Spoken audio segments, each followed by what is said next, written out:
সবজির বাজারে যেন আনন্দের জোয়ার বইছে। সম্প্রতি বাজারে কমেছে সকল সবজির দাম, যা সাধারণ মানুষের মনে স্বস্তি এনে দিয়েছে। খুচরা ও পাইকারি বাজারে ফুলকপি, বাঁধাকপি, শিম, গাজর, মূলা, পালং শাক সহ বেশ কিছু মৌসুমী সবজির দাম আগের তুলনায় উল্লেখযোগ্যভাবে কমেছে।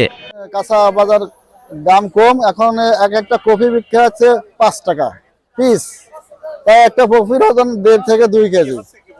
আবার দেখেন বেগুন বিক্রি হচ্ছে 20 টাকা কেজি।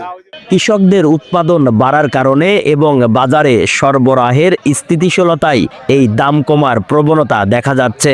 শৈলকুপা পাইকারি বাজার ঘুরে দেখা যায় বেগুন প্রতি কেজি 15 টাকা, সিম প্রতি কেজি 15 টাকা, গাজর 15 থেকে 20 টাকা, বাঁধাকপি ও ফুলকপি 10 থেকে 15 টাকায় বিক্রি হচ্ছে। অন্যদিকে খুচরা বাজারে এর দাম সামান্য বেশি হলেও তা সাধারণ মানুষের নাগালের মধ্যেই রয়েছে। শৈলকুপা বাজারে সবজি কিনতে আসা কয়েকজন ক্রেতা বলেন, আগের চেয়ে দাম কমায় এখন পরিবারে পুষ্টিকর খাবারের পরিমাণ বাড়ানো সম্ভব হচ্ছে। 500 টাকায় বাজার করলে ব্যাগ ভরতো না, তবে এখন 250 টাকায় ব্যাগ ভর্তি সবজি কেনা যাচ্ছে বলেও জানান তারা। কম মূল্যে বাজারটা করে বাসায় যেতে পারতেছি, এটা একটা বড় সুবিধা। আর মাল অ্যাভেলেবেল আছে, বিভিন্ন রকমের মাল আছে, ভালো জিনিসটা আমরা দেখে শুনে কিনতে পারতেছি। 3 জনের সংসার হলে 500 টাকার বাজার করা লাগতো সবজি, আর এখন 100 টাকা কিনলে 200 টাকা কিনলে শেষ হয়ে যাচ্ছে। পার্থক্য ওই যে 100 টাকায় হয়ে যাচ্ছে, আর তখন 300 টাকা লাগতো।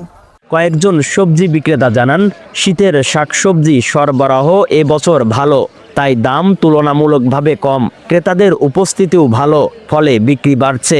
এতে করে ক্রেতা ও বিক্রেতা সবাই এই পরিস্থিতিতে লাভবান।